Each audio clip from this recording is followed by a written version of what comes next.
What video is this?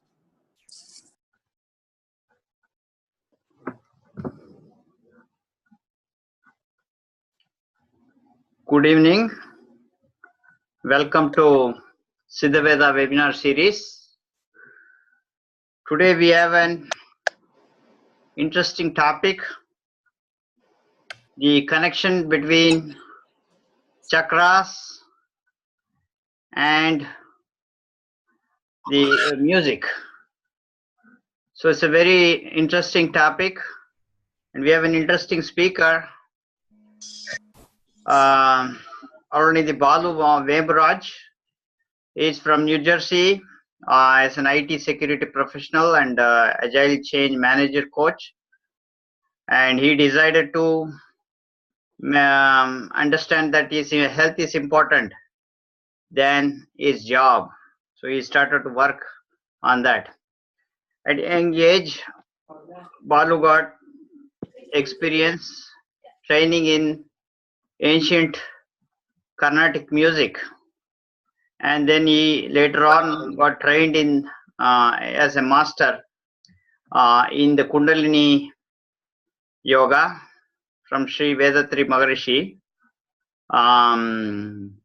This organization called the World Community Service Center. So with this, he was able to combine and connect between the chakras and the relationship between chakras, how chakras, each tune of the music is going to affect the chakras. So as you know that the chakras, the level of the chakras will determine what kind of frequency our mind is. So he's going to talk about that, and after taking the Siddha-Vetha courses, both the ancient transdisciplinary science and technology and Marma course, is much inspired by some of these techniques. So he is trying to become a real healer after taking that. So that is his goal. So I would request Balu Vemburaj to take over. Thank you.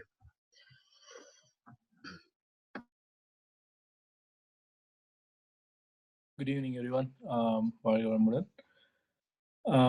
So as Master mentioned, one of the classes that I took with Dr. Sean kind of provoked me to actually do some additional research on this. I have been learning Carnatic music from a young age, but and I have been hearing a lot of beautiful songs all the time, and it kind of created that a different kind of feeling or emotions when we hear different types of ragas. But when I took the course, when Dr. Sean was talking about the connection between the ancient arts and our lifestyle and stuff like that, I actually I was able to actually establish this connection. And when I did some research on Google and several articles and papers, I was able to actually see that there is actually a real connection. There are a lot of people who actually presented a lot of papers, a lot of research is being done, not only in the Indian classical music, but also in the Western side, where people are actually researching who have learned the ancient Kundalini yoga, are able to connect the Western music and the specific tones to the actual chakras. So without further ado, I'll actually walk you through some of the concepts. Let me quickly share my screen.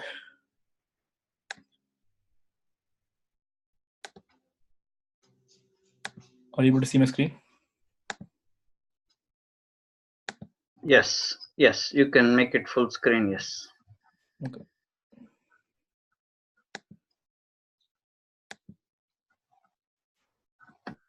Is it clear? Yeah, it's good. All right. So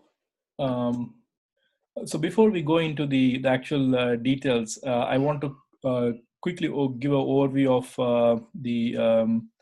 the swaras and how they are actually what's actually a raga, and how our Indian classical swaras actually relate to the Western scale, right? So most of you actually must have seen the keyboard, and in the keyboard we have the octaves, or the 12 keys every, and there's 12 keys repeat, right? So these are, we call them as octaves. So you see C, C sharp, D, D sharp, E, F sharp, G, G sharp, A sharp, and B, right? And these actually represents, or kind of map to our Carnatic swaras too, right? So we have sa, re, ga, ma, pa, da, ni. There are like seven swaras, but actually there are 12 swaras. So if you look at re, we have different types of re's. So we have re 1, re 2, and ga we have ga 2, ga 3, and da we have da 1, da 2, and ni also we have different variations. So basically this kind of comes down to around 12 swaras. So even though we say it's 7 swaras, sarigama padani, there are 12 variations of the swara, which actually kind of maps to the keys in the keyboard. So when I say maps to the keys in keyboard, the difference between Western and Carnatic is, or Indian classical, is that in Western we have absolute notations for each key, whereas in Carnatic we don't. We have a relative scale, which means that sa can actually start in C, or sa can actually start in a different key in the keyboard, like D or E, and that's what determines our pitch. So if you might have hear people singing in C scale, or D or E or F, like some female singers usually sing in the higher pitch, and male usually sing in the lower tones, like say. So basically Carnatic is relative. So there is nothing called as sa relates to C or re relates to D, but wherever you start, wherever you locate sa as, your higher progression is re, and the next higher is ga, next higher is ma, and next higher is pa. So if I start with D4, if sa is D4, re would be the next one, D sharp, something like that. So this is the high level of how this Western and Carnatic are different, and how they are similar. Then what is raga? Right? So raga is nothing but the combinations or variations of these 12 swaras. So if I do sa, re 1, ga 3, ma 1, it's one raga. If I do sa, re 2, ga 3, ma 2, it's a different raga. So basically, if you can look at like Maya Mala Gora, this is the basic raga, which is where you can see the Rishabham, the R, re 1 is used, and ma 1 is used. And whereas in Kalyani, re 2 and ma 3 is used. So there are subtle changes in swaras, actually changes the raga. And we have around 72 Melakarta ragas, which when I say Melakarta raga is basically the parent ragas. And basically the parent ragas will have all the swaras. So all the swaras, in the sense, like all the 7 swaras will be in the Melakarta raga. And if by variations of these different swaras, we are able to form like 72 parent ragas. And from the parent ragas, we get Janya ragas, meaning not using the seven swaras from the parent ragas. If you remove one swara and not use it in a specific raga, it becomes a Janya raga. So there are a lot of Janya ragas. People create new ragas by basically with different variations, combinations. They add an additional re, and they change the permutations and combinations, and they come up with different Janya ragas. So basically, 72 Melakarta ragas and different Jani ragas out of the Melakarta raga. So that's the basics that you have to understand before we go into the next slide. This is actually a picture that's a lot of people must have seen this in the sense, like there are 7 chakras, and each chakra there is actually a connection to a specific swara. So the Muladhara chakra is kind of connected to the swara sa, Swadhisthana to Re, Manipuraka to Ga, and Ma with Anagata, Pa with Vishuddhi, Da with Agna, and Ni with Sahasrara. But we have 12 swaras, right? So basically, we have 12 swaras, and we are actually trying to put into 7 chakras. Actually, in Carnatic music, the 72 ragas are divided into 12 different chakras. So it's not 7 chakras; it's actually 12 chakras. And how these chakras are formed, it's actually there are subtle chakras between actually the chakras. So between the Muladhara and Swadhisthana, there is another chakra, there's number 2, and each of these have specific notations or swaras, which is basically a dominant swara or a variant swara in that specific raga group. So the 12. So if you divide the 72 Melakarta ragas into 12 of these chakras, each chakra has around 6 Melakarta ragas, right? So the 6 Melakarta ragas is basically having the same Re, Ga, Ma as static, and Da and Ni variating. So basically, the first chakra or the first music, the first 6 ragas in the chakra has a specific type of Re, specific type of Ga, specific type of Ma for all the 6 combinations, and Da and Ni. The combinations will vary between like Da 1 or Da 2 and Ni 1 and Ni 2. So if you will say like a 0, 0, 0, 0, 1, 1, 0, 1, 1, like you'll have 6 different combinations there.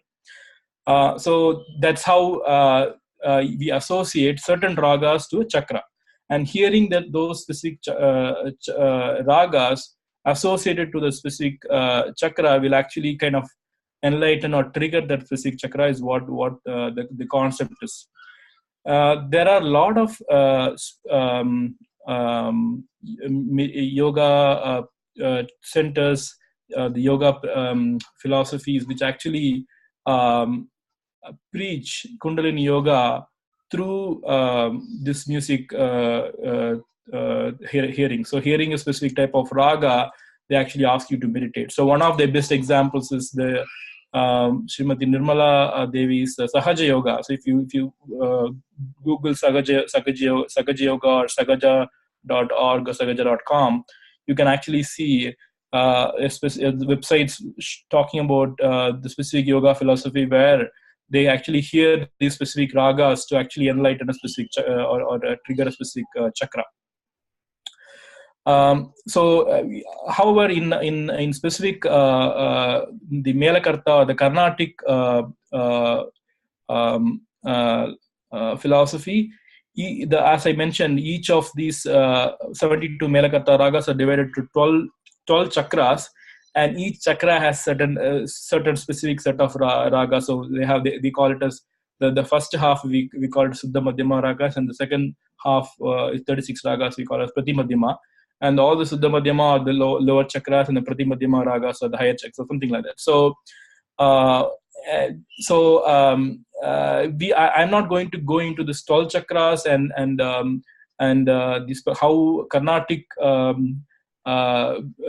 based, so the Melakarta ragas mapping into these chakras, but I'll be talking about something that is actually being practiced widely across the world, where Sahaja Yoga actually talks about specific ragas relating them to a specific chakra. So I'm pretty sure those ragas also associate or come somehow underneath these 12 Melakarta ragas and how they are mapped to.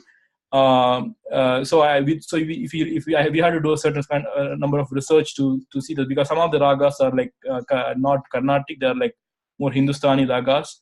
We are trying to adopt that into the we must have adopted that into Carnatic in some form, and it might have actually corresponding Carnatic Melakarta raga. So the today's session is basically going to be what specific raga we can actually use for a specific chakra.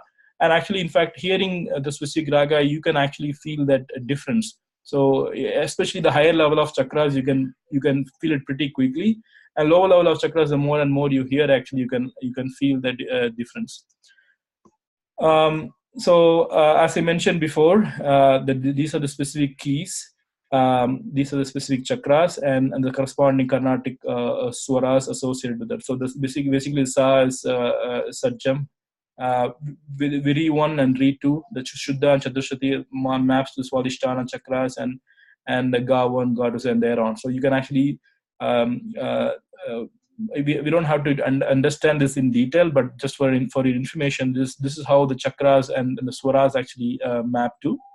And each chakra actually has a certain different raga. So it's not like one chakra is one raga. We can have multiple ragas in different chakras. I actually gave this Western notes to frequency also here, because there's a lot of Western research also that has happened in the meantime, where they have actually tried to map a specific key and a frequency to a specific chakra, which might be actually true, because even though we say Carnatic is pretty relative, like where you can actually C can be Sa, or D can be Sa, or E can be Sa, and the next progression can be the next swara. Since in Western we have fixed or obsolete swaras, they have actually found that hearing a specific frequency and a specific note can actually trigger help a specific chakra activation. So C at a specific frequency. So C is always for in the 432 megahertz scale. C is at 261, which means that the fourth octave is actually 261. For C3, it might be a lower frequency. So hearing C in either 261 or C3 in a like a 132 scale, or C5 in a higher scale, maybe like 511 or something, actually kind of triggers the Muladhara. So this is something that you can also try. But today's class is more is in terms of how the ragas are associated to this. Because in Carnatic we have relative scales, not absolute scales, like how the Western research have come. But both might be true. All right, so Muladhara, we actually, how do I hide this thing? So this is actually a raga called Shyam Kalyani.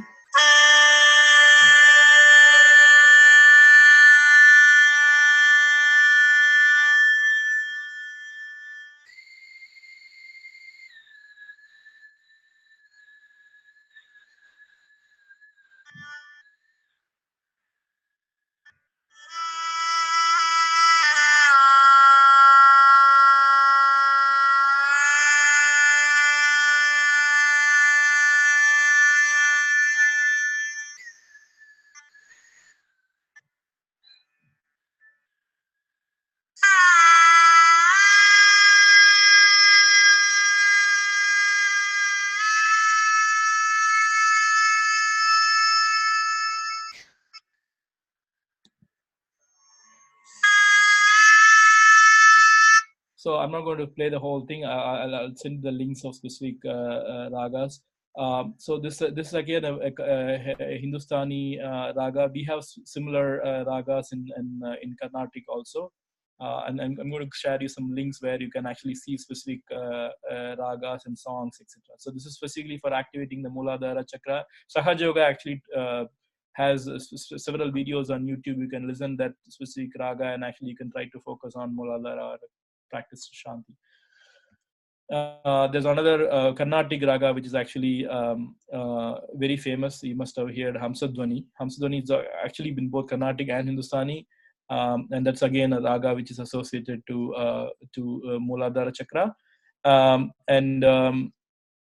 The famous song is like this Vatapi Ganapatin. You must have heard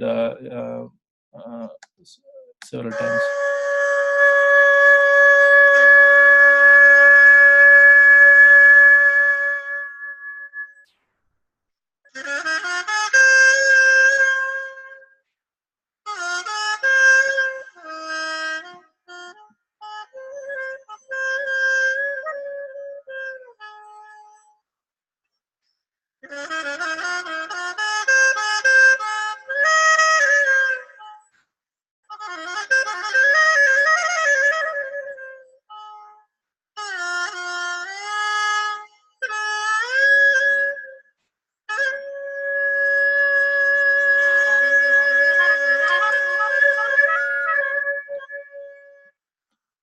So this is a beautiful raga. So you should actually listen to this. It's called Hamsadvani. The next is Swadhisthana Chakra. So Swadhisthana Chakra, um, the dominant swara is Ritu. The variations of Ritu, the dominance of Ritu, wherever we have. I mean, the Re1, Re2 is primarily Swadhisthana. So one of the ragas is you must have heard this Yaman, Kalyani, Yaman, like different variations of this raga. In Hindustani we call it as Yaman, Kalyani, Yamuna, and in Carnatic we actually have we get that from as Yamuna Kalyani. We can also have our Praran or Melakarta raga Mecha Kalyani, which is basically the Kalyani raga. That's actually the raga for Swadhisthana. So you must have heard this famous Varnam called Varajakshi, which is basically in Kalyani raga. So I have given here both Yaman as well as the Kalyani raga, which is Vanajakshi Varnam. So Vanajakshi Varnam is pretty good, so we can maybe play that quickly.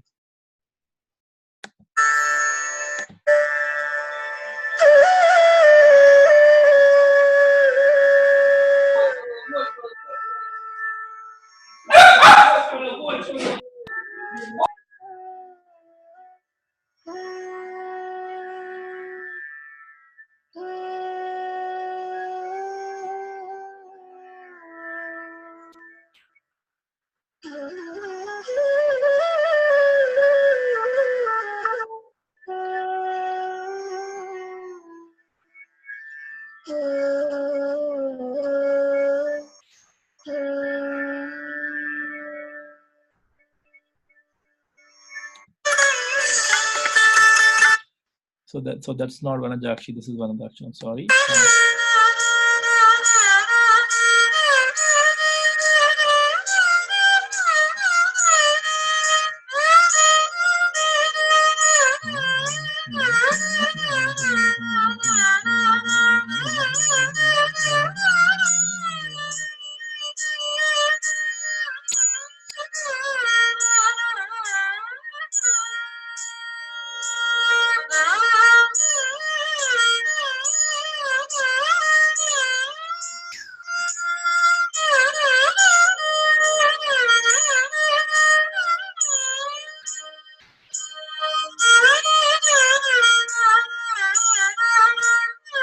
So that was Vanajakshi. It's a beautiful Kalyani Raga Varnam. And whatever I played before, the first was actually Yaman Kalyan. It's almost like it's very similar, but Yaman has a Hindustani touch, and the swaras are a little bit different. So I have given the swaras. So basically, the swaras you can see the Arohana and the Avarohana. Arohana is nothing but the higher progressing scale, and Avarohana is the lower or the coming down scale actually. So down scale and up scales. Next we can actually, so another Swadhisthana raga is called Hindustani Todi, and in Carnatic we call it as Shubha Pandurali. It's a very beautiful raga. Primarily it actually kind of kills all the negativity and the negative thoughts in our mind.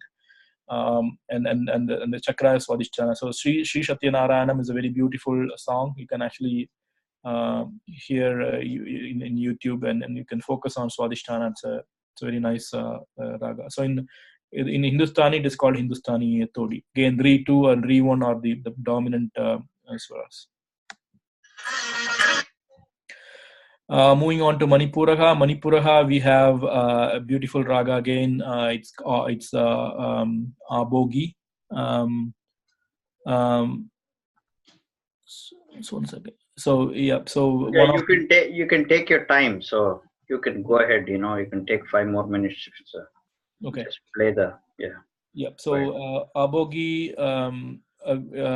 the famous Varnam you must have heard is Every Bodhana, and another beautiful Geetam with Sabhapati Kiveru Devam Samana Magamo. So there's another beautiful song. So Abogi must have heard a lot of film songs, but the famous Varnam is this Every Bodhana. So I'm going to play this for a quick minute. So this is for Manipuragam. Manipuragam is your navel chakra.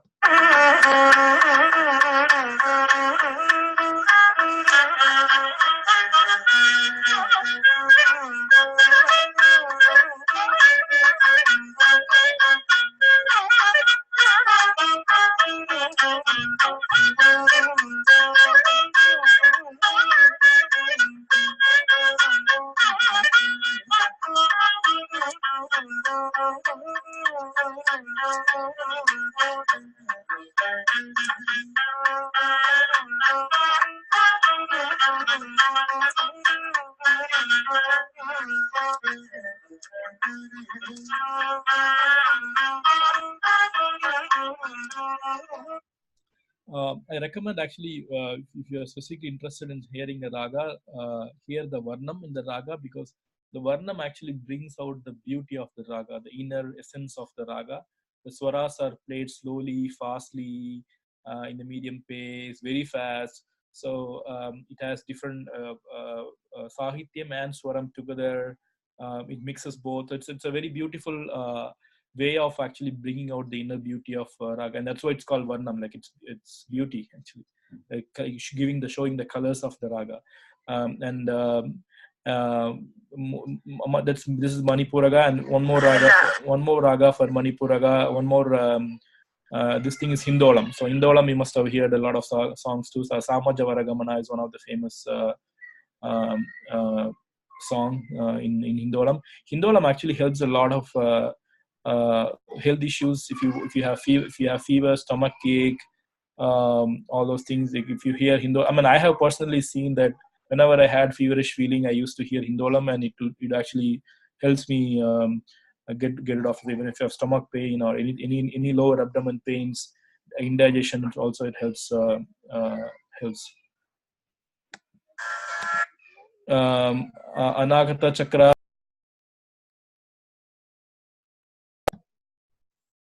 Anagata Chakra is the next one. We have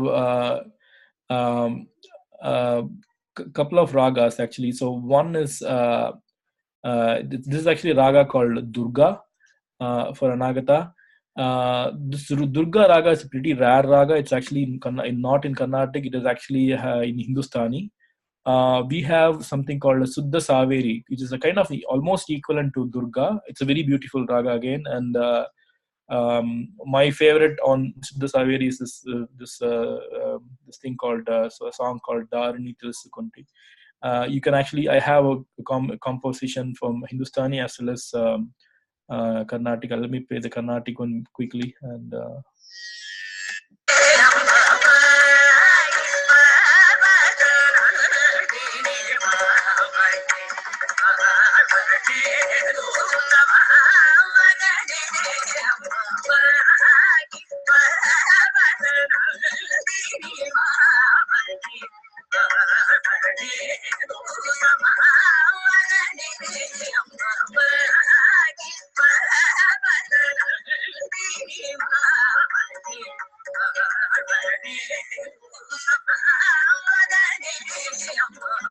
yeah, and this is actually not Dharini, it's actually Pahi Parvata Nandini Maya. I thought this is the Dharini Tulsikundi. So Dharini Tulsikundi is again a beautiful raga. This Pahi Parvata Nandini is actually a song by Swati Tirunal, which is and it is actually Raga Durga. So whatever you hear is actually Raga Durga. Dharini Tulsikundi is actually or it's Siddha-Vetha, almost like similar to Durga. It's another beautiful composition. I think it's Muthuswami Dikshitar's song. It says Dharini Telu Tripura Sundarini Telu. So it comes like that. So I actually wanted to put the song, but I couldn't find it. The next one, another song, another raga for Anahata Chakra is Ahir Bhairavi. So a composition here is, and in Hindustani it's actually closest is Chakravagam. So there are a lot of songs in Chakravagam also. So Pibare Ramarasam is a very beautiful song in Ahir Bhairavi, Hindustani. Again, this is another song which has the M dominance, Ma1 dominance in this.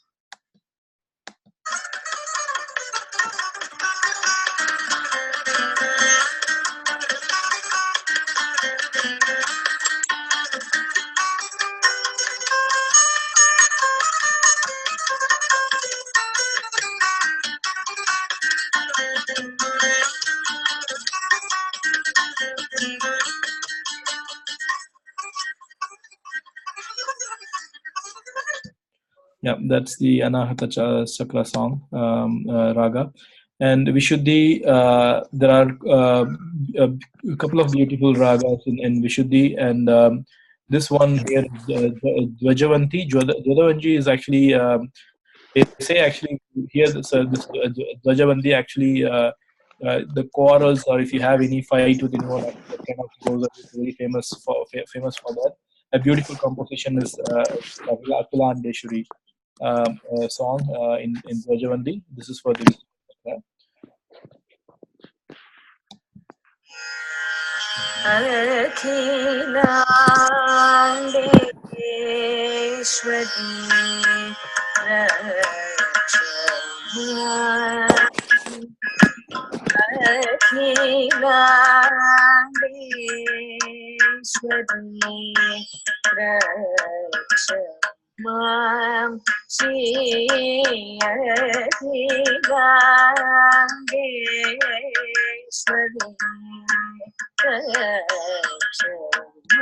and you can actually send the the moment you hear this, you can actually feel the Vishuddhi activation actually. So it's a very beautiful raga. Desh is a lot of people must know Desh for sure. So Desh is again a beautiful raga. It's primarily for Vishuddhi, and beautiful composition is here. Tanjam Ninpadam is actually Tilana.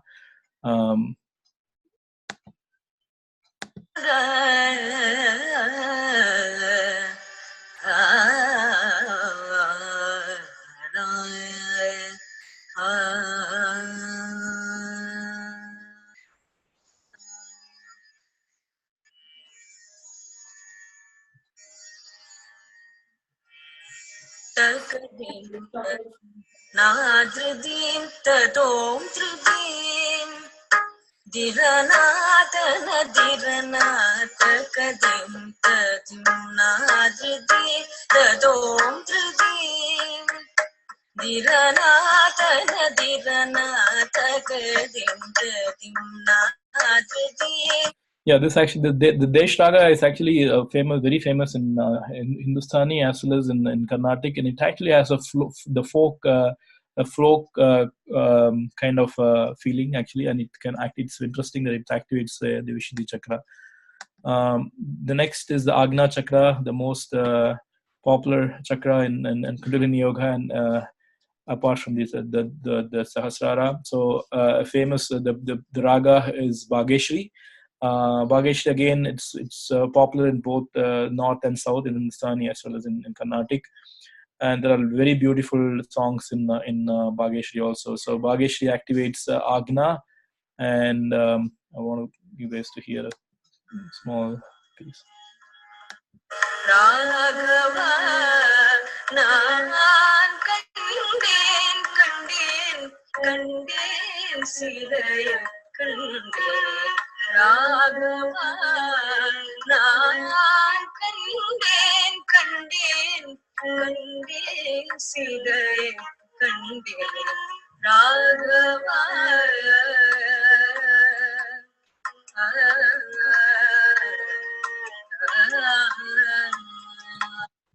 Yeah, so that's Bhageshri, and another beautiful raga is Mohanam. Mohanam is actually taught to kids even when as a first bala padam, like first lesson in Carnatic music, and a famous song you must have heard. If somebody learned Carnatic music, you must know that the Varavina Mritupani Vanarukalo Sanarani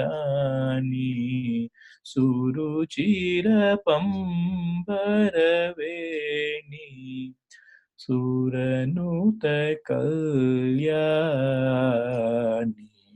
And no wonder this is actually taught to the kids, because they want they're already in higher levels of consciousness as a kid before So in their engage, so it's more and more they actually learn these basic ragas and higher levels of which activates higher level of consciousness. It's good, and I encourage you guys to actually hear this in a string instrument or veena, because veena is pretty popular for this raga.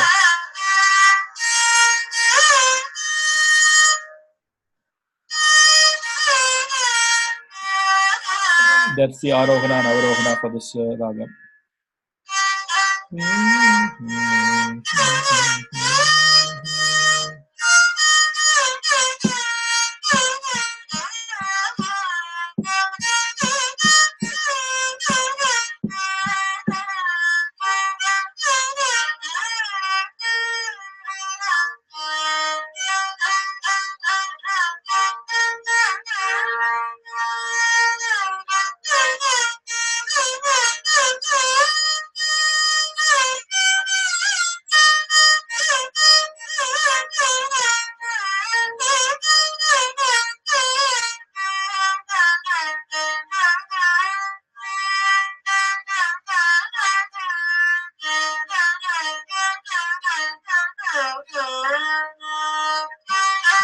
So we almost played the whole song. So it's a very beautiful, mesmerizing Mohanam. And Sahasrara, coming to the final chakra. This is actually a raga called Darbari Kannada. It's basically Kannada. It's a variation of Kannada. So Kannada is one of the Melakarta ragas, and there are different variations of Kannada, and one of them is Darbari Kannada.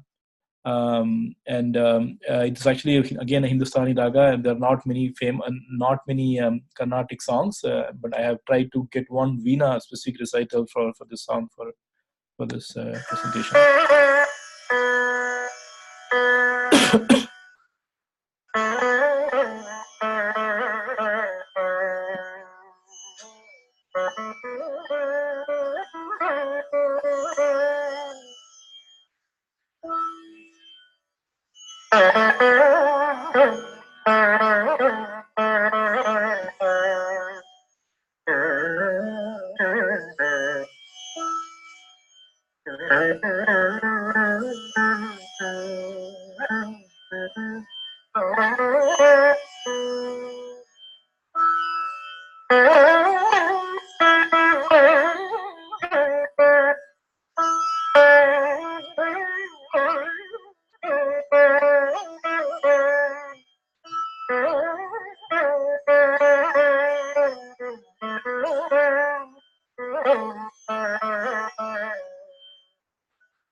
This is a very, again, beautiful. This is actually played by a very young boy in Veena, and he has actually did an amazing job with this raga. It's a very rare raga, and especially and he playing the song in actually Veena, it's even more amazing.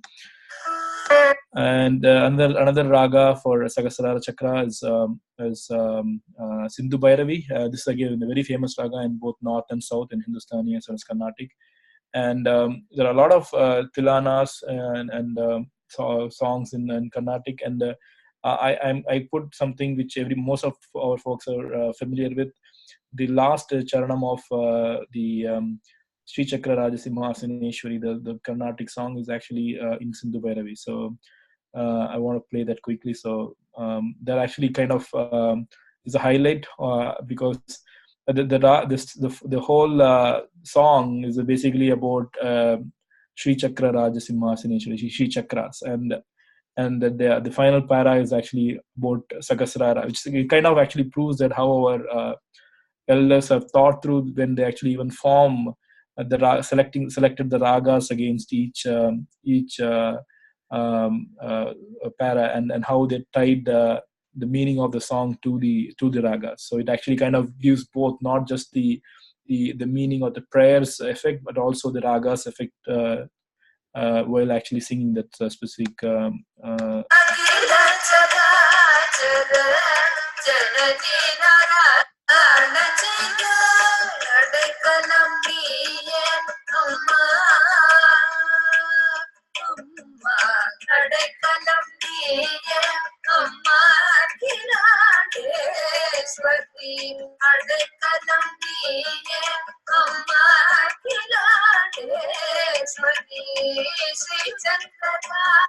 that final the Adakalam Niyamo, that துன்பப்புடத்திலிட்டு தூயவனாக்கி வைத்தாய் தொடர்ந்த முன்மாயம் நீக்கி பிறந்த பயனை தந்தாய் அன்பை புகட்டி உந்தன் ஆடலை காணச் செய்தாய் அடைக்கலம் நீயே அம்மா அம்மா அடைக்கலம் நீயே அம்மா Akilandeswari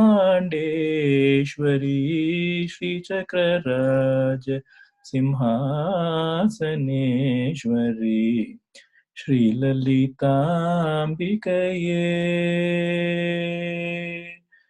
So that's the Sahasrara Chakra. And I actually referred a lot of the good links from the internet, so I have put it here so you can make use of it. A lot of YouTube videos on search for Sahaja Yoga. You can actually see a lot of Hindustani, and you can see the corresponding Carnatic ragas, or if you're more into Carnatic, you can hear the Carnatic ragas also. So I'll pause here for any questions.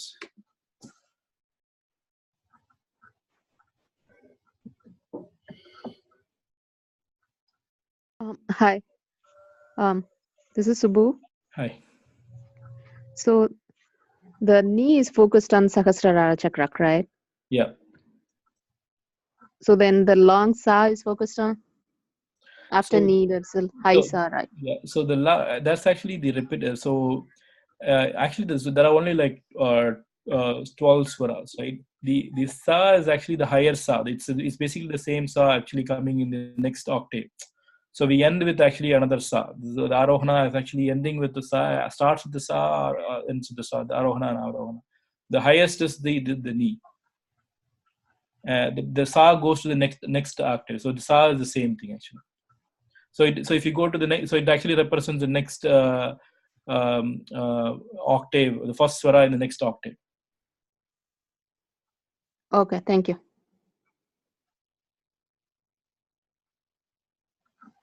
Balu, this is Raj from St. Louis. Can you hear me? Yeah, it's very feeble though. Can you be a little bit more louder? Louder. Louder. Now? Yeah. Yeah. So yeah, thank you. This is really a wonderful subject. This is something I was been curious long time. Why everything is in 7. Even I was thinking about the colors. How that colors could be connected to music. Yeah. So I was wondering, like, good that you connected to chakras, but I was thinking, does such 7 swaras connect to 7 colors? And is there any connection with 7? Yeah, actually, it is. I mean, of course, the 7 swaras are the primary chakras, and the 12 actually has the 12 mid 7 plus another 5 intermediate points. So, and it actually links to the colors also. So each of the chakra actually has colors, and that's what you see here. So the Mooladhara chakra is actually red. So that's the Chida Kalapa Chandamara. If you hear the first word Chida Kalapa means actually red. The kalabam, hibiscus in red color. That's the the lotus in the color of hibiscus. That's the Chida Kalapa, I think. So the Mooladhara actually is red color, and each chakra has its own color. So violet is the Sahasrara, blue is the Agna, the dark blue. So the Vibgr, so it's basically Vibgr from top to bottom? Kind of, yeah. Yeah, okay, great. And I was thinking, like, is it enough just we listen to those vibrations or songs, or should we really be singing in that? Singing would be absolutely awesome. Singing would be the ultimate. Yeah, that should be the ultimate thing actually. I see. Okay. Hearing is the first thing, but singing is also, it's pretty good because you actually are. It's not just it's not just the vibrations reaching you, but your body is also doing the same action, right? So it's both body and the vibrations hitting at the same time. Right. You can actually do hearing and sing. You can hear and at the same time sing along with this, so it will be in the same. Right. And also, since you have done a lot of really study on such vibration frequencies, I do have some basic ideas of like 440 and 432 different music directors using different A.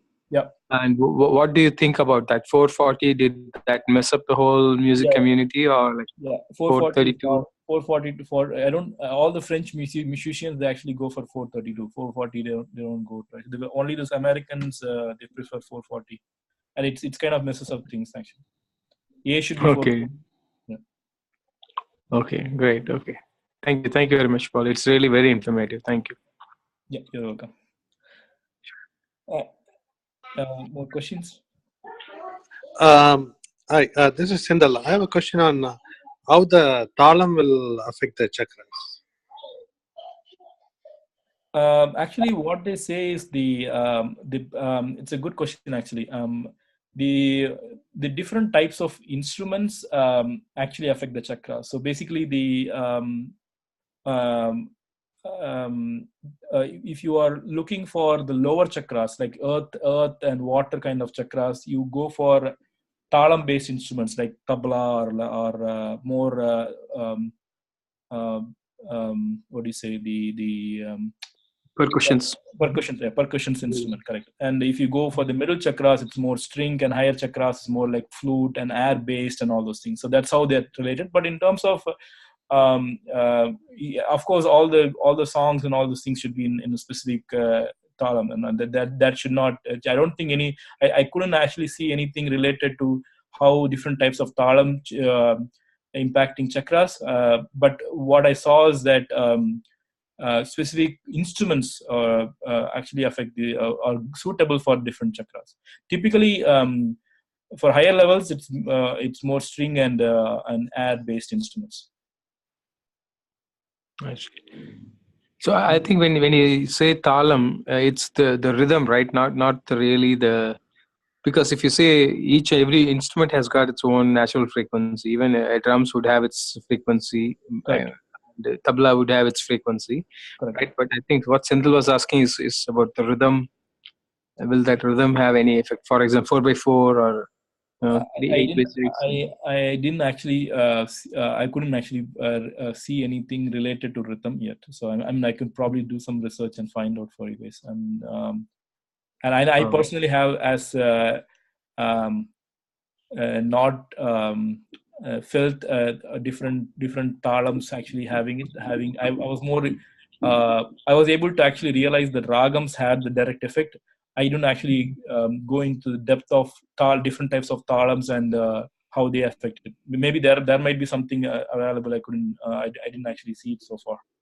I see. Okay. But ragams, I mean, you can actually, especially when you hear in string instruments, veena or violin, it's pretty effective actually. You will directly feel the pressure in your agna of hearing specific ragas actually. So it's pretty straightforward. You don't have to do anything. You just hear it, you will automatically be in agna or the sahasrara. I see. Balu, I have one more question. If no one has. Yeah, sure. Yeah, basically, I was thinking on the ragas for different time of the day. Yeah. And how it is connected to the chakras of the day. Like, is there any relation or is totally different? I was actually having a different opinion until I met Dr. Sean, because I was actually thinking that we should be always doing Shanti and lower chakra meditations in the evening. But actually, Dr. Sean actually said the opposite. Actually, we should be doing higher levels of meditation based on your body type, and they actually say that there are specific evening ragas, and we shouldn't be hearing certain ragas in the at night. At night, morning ragas you should be hearing in the morning and all those things, right? But I don't think that has anything to do with the chakras, because Desh is a evening raga. It's for higher chakra. So I don't think there's any connection between the type of raga and the chakra, because there is no connection between the time of day and chakra activation. You can activate it any time. Or Dr. Sean, you can correct me if I'm wrong. we were asked to actually practice even Agna and Duryam before we go to bed. I see. Yeah, usually they do Shanti at the bedtime, right? Yeah. So maybe does that mean that our Vata, Pitta, Kapha would be contributing to what type of chakras activated in our body at the different times? Dr. Sean, you can actually provide more Yeah, light on this. well, if you are looking at the time-wise, we have mornings between, say, 2 times we have the Ayurvedic Siddha time. So they have mentioned, in the 6 to 8, say, and or you can say 6 to 10 o'clock. And then after that, we have phase 2 between up to 2 o'clock.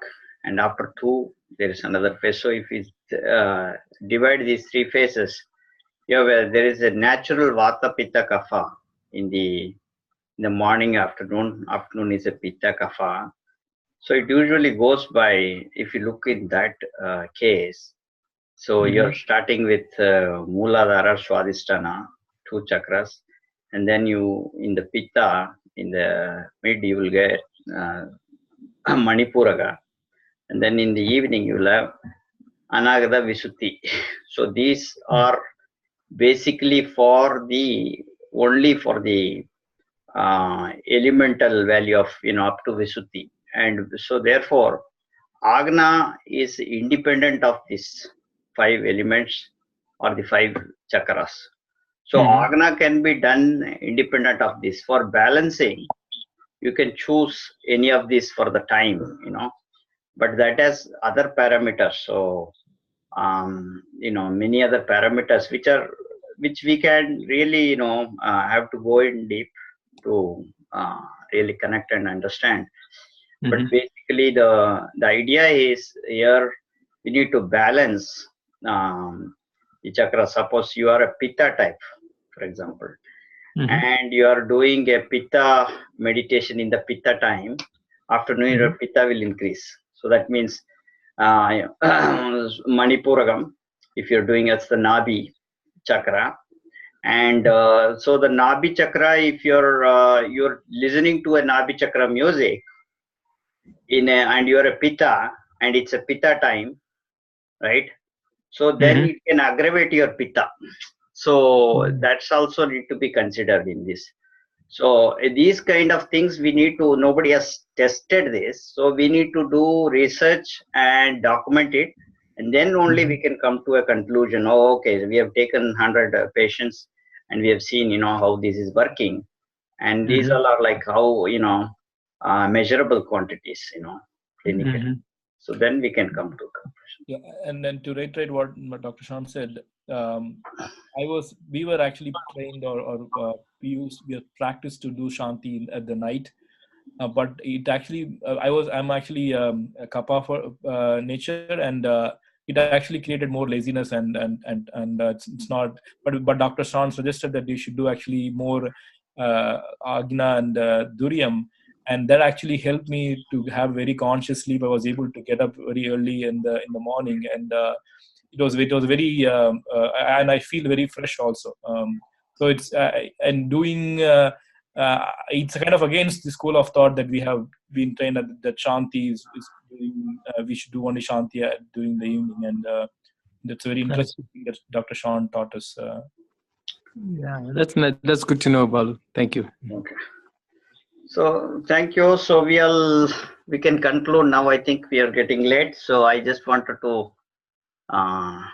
very interesting. These are things you can come up with, as you said. Colors. For colors, you can refer to Vallalar. So Vallalar's talk about different kind of colors. Eluthirai, and Eluthirai has been referred in Vallalar's books, Ramalinga Vallalar, and you can refer and you can think about how the relationship between what they are talking about as a rainbow or the real colors, and you have other kind of colors too. For example, in rainbow, we don't have a gold. So like that, you can connect and see what is the real meaning of this, and the real meaning of, for example, petals and different kind of petals. How many petals are there in this? They have a physical meaning. So if anybody is interested, you can connect with me or Balu. We can further see how we can develop that, and everybody can take. Ancient science is vast, and there is nothing like a competition or something like that. Everybody needs to know everything. You can know only a little.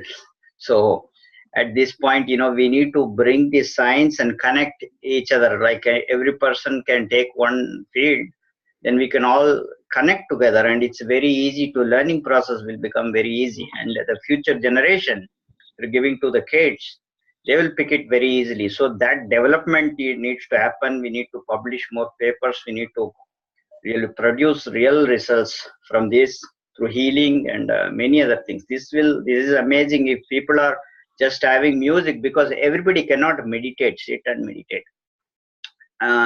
For some people, you need external triggering.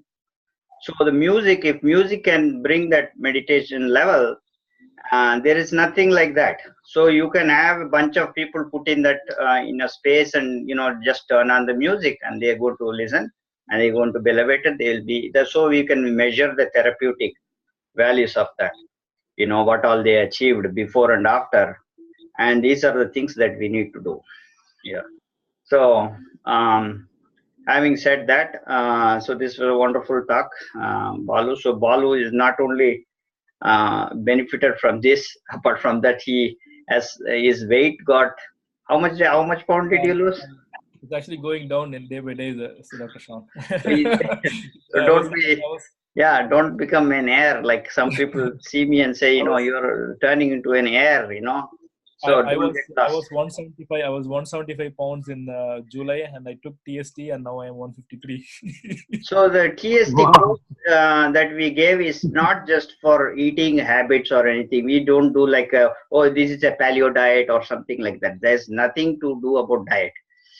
But the course itself, because they're fixing all the lifestyle disorder, unwanted things go away. So we wanted to, so I would strongly recommend you all of you to take a basic TST course, which covers all the different aspects of ancient science, like how Balu was able to connect this. So you will be able to connect to Bharatanatyam, you will be able to connect to astronomy, astrology, Vastu, many aspects, because we are picking certain axioms, fundamentals, and therefore you are able to easily connect that. And so that is the course that comes in. Now it's going on. You can, in January we have that course, but more seriously, we have a course that I wanted to share is the pain management. So pain management is a very important course, and many of you know Dr. Ravindran Kannan, who has treated so many kind of disease all over the world with today Sita ji is here. She was sharing a thing that how she was cured with just some breathing exercise or problems, just by simple breathing exercise, how she was able to share her thoughts. So what I am saying is, many people think that you have to do the only way, you have to go to modern medicine, and then you get stuck there, and you're getting drugs and all these things. If there is an alternative way, and people here are looking for alternative ways in the West, and you make use of this very well. But in the most Indian community, most Asian communities, for that reason, they come, and because this is new thing for modern medicine and all, they start to learn this and have a lot of knowledge in them, that they are not able to really try to think from their own cultural perspective what is available in this. So here, this pain management course, we are going to teach you non-invasive techniques using Varma and Varma Mudra Prayogam, both very fundamentals, and to treat many problems. including we are discussing about how to, many people are ashamed of sharing, the romantic life, but we breaking that. Why? Because there's a problem. Many people have problems because of the romantic life, and their other problems caused due to that. So we talk about that. Pain in management for kids. People are scared. If your kid is something happens, they immediately, they get scared. What's the thing? Then we will give you like practical things, what all you can do, where you need to go to the hospital, where you can prevent many things. All these things we will be explaining in that. And then the pain management for chronic problems, psychological problems too. Psychological pain is a very important pain, and common ailments. And then we'll chat. So these are the things that are covered in the pain management course, and that is starting next on the 17th. So I would suggest all the moms especially to take this course. It's very important. If you are a mom, you should definitely take this course. And this course we have fixed all the short courses to $499 for now. So by doing this, you are helping Asian science and technology. It's like a donation. So basically we are paying all our to sustainable model, our faculty, and then we'll bring more faculty on different subjects. If you have enough fund flow, at certain point we will make it affordable, even cheaper than what we have, all people can afford. It's not going to be really free for people here. We are giving freely to other countries who cannot afford. So not for rich countries, because rich countries are earning money. So we're giving it to other countries and they're getting free scholarships. So like that, we have advanced pranayama is another course. So Sundar Balasubramaniam, you have known this person who gave a talk last week, and is an amazing his personality. You can look at his video, and you can understand how depth he has gone into pranayama. And especially we are starting this in the December, the Margali season, where the ozone layer dips down, and then you have a lot of prana shakti that's coming out, so you can actually go out and breathe. And it's very amazing. With the little kind of breathing makes a lot of difference in our life. It solves many problems. So these are the healing capabilities that ancient science has. It is not like who is doing and how it's given and all these things, but all these are given by our sage scientists. So try to remember this. It is given by our sage scientists. They all are scientists. And we are only giving it from there, by experiencing ourselves to whatever level, but there is an in-depth knowledge you can go and explore. So I would strongly suggest you to take either of these courses. This is in December, and then after that January is TST and Marma and other courses. We are also adding many other courses along with that. But right now, this concentration is this. All the dads can take this course. It's a very interesting, but it doesn't mean mom cannot take it. But I am suggesting, so that both may in a family both can learn. So that way, okay.